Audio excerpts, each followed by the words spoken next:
जीवनमा उकाली ओह्राली त कति आउँछन् सधैँ सिधा बाटो मात्रै कहाँ भेटिन्छ र सधैँ सोचे जस्ती सकारात्मक व्यक्तिहरू मात्रै कहाँ भेटिन्छ र यो यात्रा हो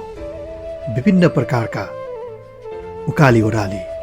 घुम्तीहरू र मोडहरू पार गर्नुपर्छ त्यो क्रममा फरक फरक मानिसहरूसँग भेट हुन्छ फरक फरक परिस्थितिहरूसँग जम्का भेट हुन्छ यी सबैलाई स्वीकार गर्दै अघि बढ्नुपर्छ तर सधैँ सम्झिनुपर्ने कुरा के हो भने कुनै पनि समय स्थिर रहँदैन समय सधैँ परिवर्तनशील छ तपाईँ अत्यन्तै सुखद क्षणमा हुनुहुन्छ भने पनि सम्झनुहोस् त्यो सुखद क्षण सधैँ रहिरहँदैन